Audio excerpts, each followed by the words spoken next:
Say, I'm not selling. No matter what happens, I'm not giving up. No matter what happens, I'm not selling this dream that God has given me. I believe enough in it and what he's told me. I believe enough in it and what he's shown me, and I'm going to get to the oil. My cup is going to run over. No matter what you go through, keep dreaming. Keep going, don't quit, keep reaching. You can be the best you wanna be, gotta believe it. Keep the faith, the mustard seed is all needed. You gotta want it as bad as you breathe. My journey and your journey different but unique. I wear the CJ on my chest as a reminder. Well, good morning and welcome back to the Keep Dreaming podcast. Today we are going over episode 9. So I want to do just a quick check-in. I really want to see where you are mentally. In this life, it can get tough sometimes, and we can have good days, we can have bad days. But I want to go through something real quick, and I want to ask you a question. Typically, when I'm mentoring students and I'm mentoring different groups of organizations, I go through what I call the stoplight analogy. Now, this stoplight analogy helps you to gauge where you are mentally, the emotions that you are feeling, the different things that you are going through. So I want to ask you a question. So on a stoplight, you have 3 colors. You have red, yellow, and we have green. So on that scale, I need you to ask yourself, are you feeling green today? If you're feeling green, that means you're feeling good. You're in high spirits, you're feeling peace, you're feeling joy. Everything is copacetic. But maybe you're feeling yellow. Yellow means that everything is kind of neutral. You have a few good feelings, but you may have some bad, some things that you're working through, some things that you're trying to navigate through.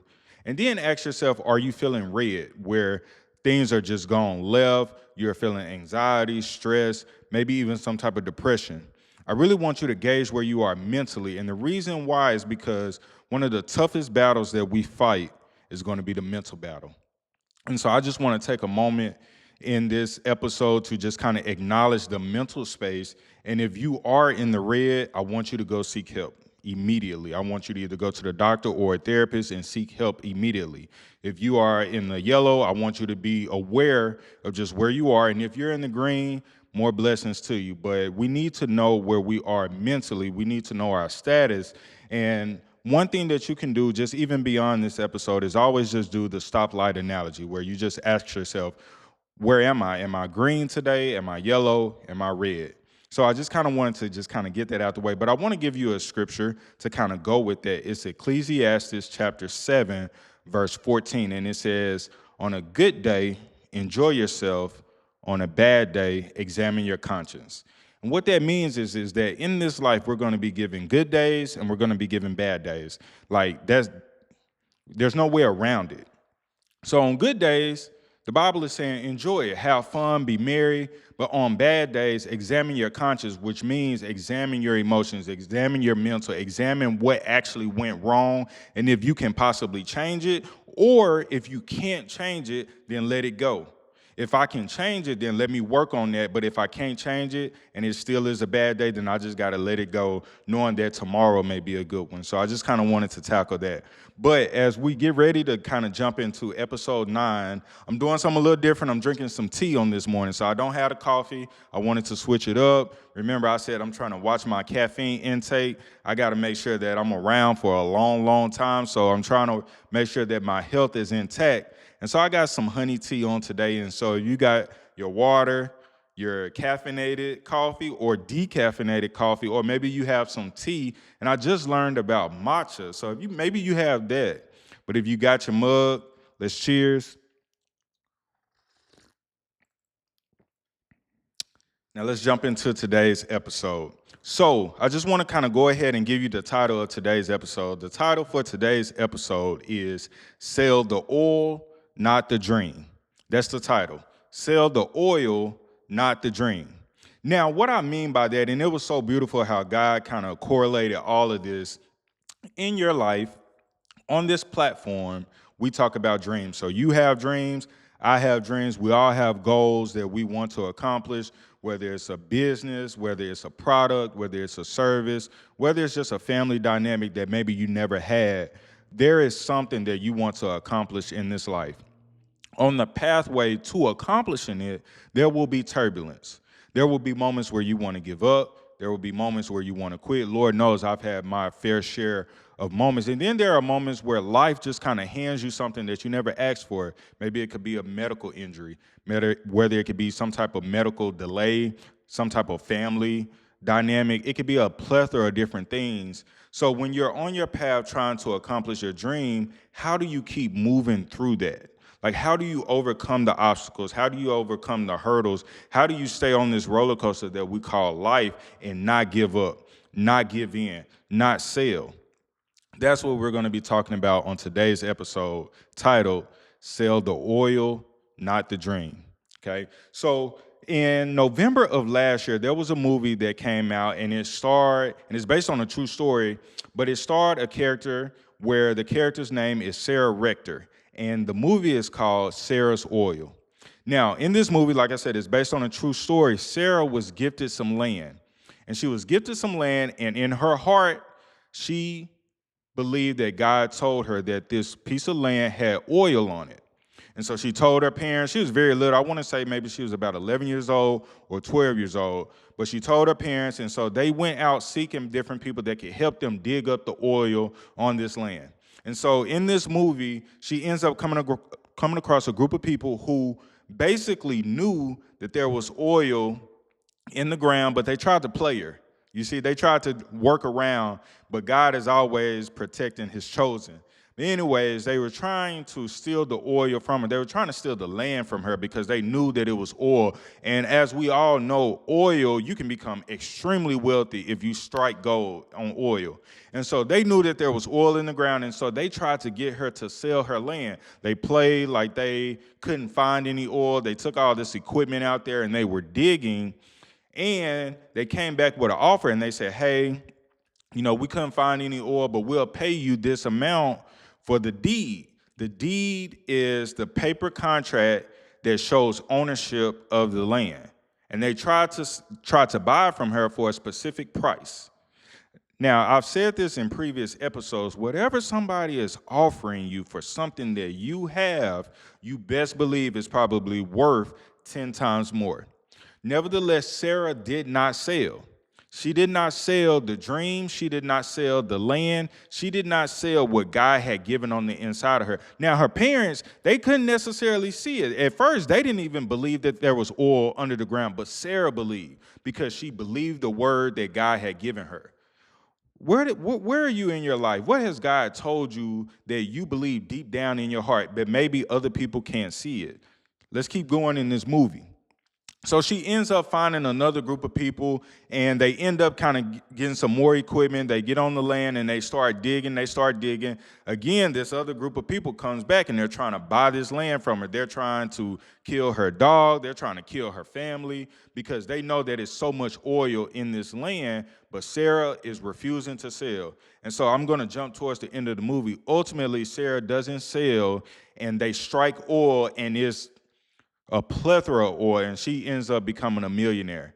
And then she ends up selling the oil. But she did not sell her dream. She held on to her dream despite the adversity, despite the controversy, despite the trials, despite the tribulations. Like I said, they were trying to kill her. So imagine holding on to something when you're facing death, holding on to something when you're facing perjury because of what you believe that God has shown you, God has told you. And she held on just long enough to be able to receive the oil, to sell it, and she never sold her dream.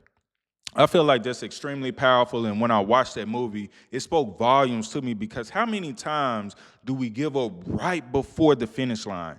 Do we give up right before it's about to happen? There's an image where it shows a guy who is digging for diamonds, and because another person has gotten to their finish line before him, he ends up giving up. Now, the person that finished, they had maybe one diamond, but if he would have kept digging, it was going to be 10 or 12 diamonds. We do that. We compare ourselves to other people. We give up because it's taking too long. As I said before, the win is coming. You just don't know when. You cannot sell your dream. You have to wait till the oil. Once the oil comes, then you can sell. Thinking back over my life, I've had many different opportunities where I had an opportunity to sell my dream.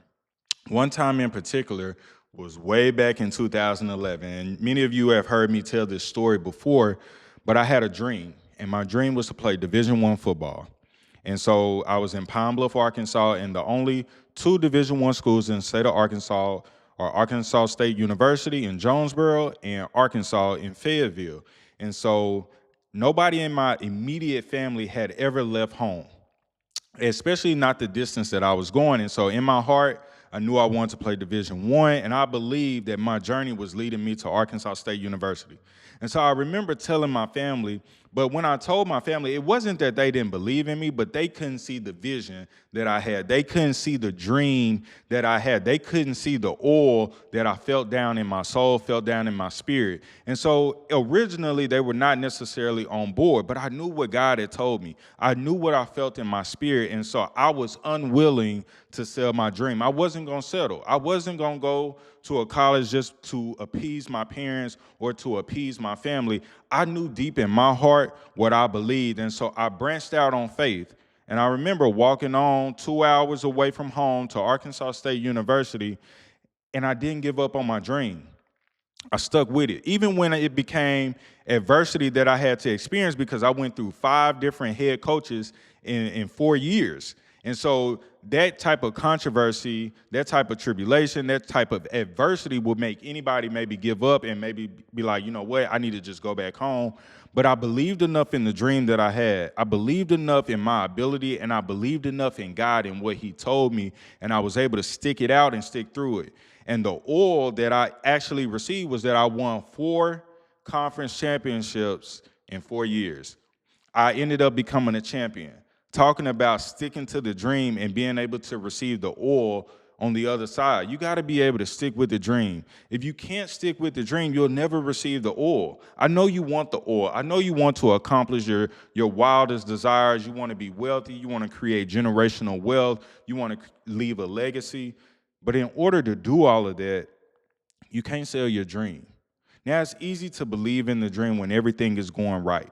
But just like in the movie Sarah's Oil, just like in my personal testimony, most of the time where it becomes difficult is when adversity hits, when the bad days come, when the tough moments come.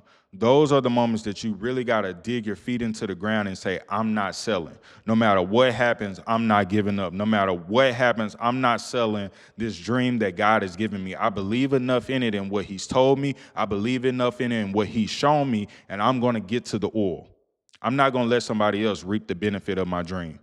I'm not going to let somebody else reap the benefit of the oil that God has for me. My cup is going to run over. The favor that God has for my life, I'm going to obtain it one way or another. If I got to cry, if I got to walk, if I got to jog, if I got to crawl on the floor, I cannot sell the dream. I can sell the oil once I get it, but I cannot sell the dream.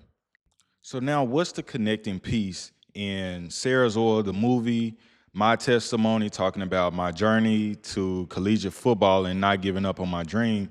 The connecting piece is I'm going to use an analogy. You got to buy low, sell high. Stick with me for a minute. So in the stock market, whenever I'm buying stock, the rule of thumb for anybody that's investing in the stock market, or really any type of investment, is that you got to buy low and sell high. You don't buy and then immediately turn around and sell. You didn't make a profit. And so when you buy low, let's say I'm buying a stock, Coca-Cola, and right now it's trading for $20 a share. I buy it at a low price, and maybe in about 10 years, it hits $100 per share. Then I sell. My profit is $80. It was $20 when I bought it. It's $100 in 10 years. That's an $80 profit. But maybe in that 10 years, all types of things happen. Maybe we went through another recession. Maybe we had another dip in the market. All types of things could have happened. But if you held on to it, you received the profit at the end. Let's go back to your dream. I got to buy into my dream. Maybe I got to buy some books. Maybe I got to spend a little bit of money to go network, spend a little bit of money to go get a mentor, spend a little bit of money to go get an internship. Now, at this moment, I can't see the payoff. I cannot see the oil, but I am investing. I am buying into my dream. I'm buying at a low price because nobody can see it. It hasn't taken off yet. I'm buying into myself. I'm buying into what God has told me, buying into what God has placed on the inside of me, and I'm cultivating that thing because I know at some point it's going going to come into fruition. So now I buy into it. But year 2, it hasn't happened. Year 4, it hasn't happened. Maybe I'm getting tired and now I'm willing to sell. I'm willing to give up. I'm willing to go transition to another career. I'm willing to go pick up another job because I have not seen the fruits of my labor. I've bought into it. I've held on to it, but maybe I've gotten tired along the way. Stick with it. I want you to stick with it. We don't know God's timing, and maybe that high point is year 5. Maybe that high point is year 7, but when the high point comes, the dream that you bought into, the vision that you bought into, now it's time to sell because it finally happened. Because I bought low, I held on to it until it was time to sell high. Don't sell the dream, sell the oil. So that's the connecting piece. So anytime you feel like you are going through some type of controversy or you're feeling some type of anxiety and you feel like it's not happening, remember this concept. I buy low, I sell high. If I bought into this vision, if I bought into this dream, and the high point hasn't happened yet, that means I got to keep holding on to my stock. I got to keep holding on to my investment. I got to keep holding on into my dream until it happens. Now, there's a story. We're going to transition here to the Bible, and there's a story in here where I want to paint a picture for you that you have everything that you need, and we're still focused on the oil. But we're going to go to 2 Kings chapter 4. And this is where the prophet Elijah is talking to a woman, and she ends up selling oil. And I thought that this was a beautiful connection for what we're talking about. And it says, one day the wife of a man from the guild of prophets called out to Elijah, "Your servant, my husband, is dead. You well know what a good man he was, devoted to God. And now the man to whom he was in debt is on his way to collect by taking my 2 children as slaves." So basically, this widow, she lost her husband and she is in debt, and this man is coming to collect. Elijah said, "I wonder how I can be of help. Tell me, what do you have in your house?" "Nothing," she said. "Well, I do have a little oil." I'm going to pause here for a quick second. What's in your house? Sometimes when we are chasing our dreams, when we're chasing our visions, we think that we need all of these resources. We feel like the dream can't happen if we don't have a plethora of money. My question to you is, what's in your house? What's inside of you? That's all you need. That's all you need. Because here, let's keep going. She says, "Well, I do have a little oil." That's all she had in her house, just a little bit of oil. But watch what God can do with a little. "Here's what you do," said Elijah. "Go up and down the street and borrow jugs and bowls from all your neighbors, and not just a few. Get all that you can get. Then come home and lock the door behind you, you and your sons. Pour oil into each container. When each is full, set it aside." She did what he said, so you got to be obedient to what God is saying. She locked the door behind her and her sons. As they brought the containers to her, she filled them. When all the jugs and bowls were full, she said to one of her sons, "Another jug, please." And he said, "That's it. There are no more jugs." Then the oil stopped. So she started with just a little bit of oil, but because of her obedience and because of her faith, she went and got all these jugs and she kept pouring the oil. She kept pouring the oil. Her cup was running over. Her cup was running over. She went and told the story to the man of God, and he said, "Go sell the oil and make good on your debts." She didn't sell the dream. She didn't sell her faith. She sold the oil. Don't sell your dream. Whatever faith that you have, even if it's just but a little bit, Jesus said all you need is the faith the size of a mustard seed. Even if you just have just a little bit, hold on to it. The payoff is coming. I can't tell you when, but I know that it's on the way. But your job is to not sell. Your job is to not give up. I know that it may be difficult, and I know that it may be months, it may be years, it may be a drought season. That's maybe where you are right now. And if you are in a drought season, that's okay too. That's okay. You are right where you are needing to be. I've learned in my life that alignment is key. Whether I'm in the wilderness, whether I'm in the desert, whether I'm on the throne, whether I'm in the pit, that is a destinated place for my life that God has placed me in specifically. So what do I have to do? I can't complain. I can't get up and leave. I got to make peace with where I'm at. If I make peace with where I'm at and I cultivate that season of my life and I learn everything that I'm supposed to learn, eventually, at a certain point, God will pull me out and take me to the destination that I'm supposed to be. I'm going to give you a quick testimony real quick. I don't drink alcohol no more. I used to drink alcohol and I used to drink it by the loads, by the fifths. And the place that I'm at now, I had a recollection the other day. The place that I'm in now, I could never have gotten to this place. The clarity that I have, the wisdom that I have to be able to speak to you on this camera in this moment, I could have never spoken to you in this light, but I had to grow out of a season. I was in a desert season, but the reason I was in the desert season because God had to remove that alcohol up out of me. He had to remove that desire, that need for me to go get a drink because it was not giving me the clarity. It was not providing me the ability to obtain wisdom to be able to then use it on this platform to speak to his people. So hear me what I'm saying. What I'm saying is where you are is for a reason right now. If you have not been able to receive the oil from your dreams, that's okay. You're in a season to either eliminate something or add something. So now if I'm in this place, God, what do you need to remove up out of me? God, what do you need to add to me? The work that you are doing, it is either working for you or on you. Let me say that again. The work that you are doing to get to the dream, the vision, it is either working for you. If it's working for you, now I'm receiving the payment. Now I'm receiving the benefit. But if it's not working for me, then it's working on me. I may not be receiving the payment, but I'm receiving something that's going to help me. I'm receiving something that's going to cultivate something that's on the inside of me. So then I can move to the next phase that's actually going to work for me. So you're in two spots right now. You're either in a spot where it's working on you or you're in a spot where it's working for you. Now, there are three principles that I really want us to focus in on and kind of pay attention to from this episode. The first, buy low, sell high. What I mean by that, again, is that something maybe seems small in your life right now, but hold on to it. What God typically starts off small, he eventually grows into the capacity that it's meant for. But you got to be willing and able to hold on. Buy low, sell high. The second, check what's in your house. Check and see what it is that you are good at.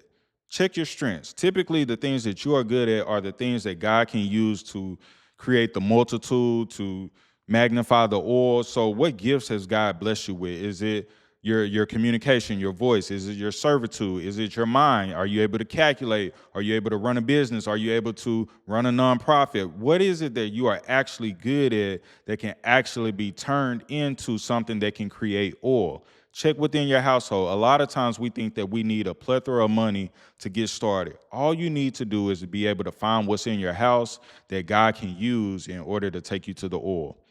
The last principle, endurance. You have got to be able to endure to the end. In the movie Sarah's Oil, Sarah endured to the end. In my testimony, I endured until the fruit came. So when we are thinking about all these different things as far as the principles, probably the most important is that you got to be able to endure to the end. There are going to be a ton of bumps along the way. There are going to be a ton of different things to pop up. But can you withstand the rain? Can you stand the rain? I believe there's a song out there by Boys to Men, but can you stand the rain? When the rain comes, can you withstand it? When the storms come, can you withstand it? Can you hold on long enough to receive the oil that God has promised for your life? Now, for your homework this week, I want you to write down what's in your house. That's the homework this week. I want you to be able to search within and figure out what it is that you can offer to God for him to magnify. Let me say that again. I want you to write down what you can offer to God that he can magnify. It may be your discipline. It may be your obedience. It may be your voice. It may be your heart. It may be what is it that you have? Maybe it's your wealth. Maybe it's your ability of hard work. What is it that you can offer to God and have him then magnify to help you to get to the oil? Now, I'm going to say one little piece here. While we have been talking about the oil isn't necessarily for you. Take a pause there. Yes, I want you to accomplish your dreams. Yes, I want you to hold on until the oil comes, but the oil is not necessarily for you. The oil is to be able to bless other people. Know that when the oil comes, you will be blessed. You will be taken care of. All of your needs will be met. But that oil is not specifically for you. The oil is for other people, whether it's the wealth, whether it's the testimony, whether it's the conviction, whatever it is that comes with it, that is for other people as well. So when the oil comes, don't hoard it all. Matter of fact, if you have that mindset, God ain't going to give it to you no way. But know that when the oil comes, now it's time for you to share with other people. So that's our episode for today.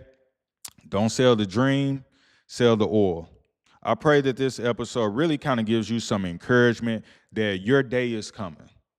But can you prepare for that day, and can you hold on to that day? Just like in stocks. One thing that I find in investments, whether I'm investing in real estate or I'm investing in stocks, people sell too soon. They allow their emotions to get into the way. They allow their emotions to over-trump logic, and they end up selling prematurely. When they sell prematurely, savvy investors like myself, I come in and I buy it and I hold. I have no reason to sell. I'm not in a hurry. I'm not in a rush. And if I'm not in a hurry or a rush, that means I can hold until the right point where I can receive the proper benefit. I make money off of other people selling based off emotions. Don't you be that person. Don't sell your dream based off emotions. I know it may be difficult to hold on, but the payoff is coming. But can you withstand the rain? Can you hold on until the oil surfaces? If you feel like this episode really blessed your soul, again, I don't do these just for me and you. I do them for everybody. So I would love it if you would like, share, and subscribe and share this video with somebody, because I truly believe that there are many of us out there that are close to the oil. But somebody is feeling the panic, somebody is feeling the tiredness, somebody is feeling the fatigue, and maybe they could use this video to give them a little spark to hold on until the oil comes. I pray that this week is amazing to you. I pray that God continues to reveal different things to you. Continue to seek him, and he will lead you down the path of righteousness for his name's sake. Have a great day. Have a great week. And I'll see you back next week here on the Keep Dreaming podcast. Be blessed. And as always, keep dreaming. You got to be able to dream again. After you accomplish that one dream, you owe it to yourself, you owe it to God, you owe it to your family to be able to do it again, to dream again. But when you dream again, you're not only dreaming for yourself, somebody else is being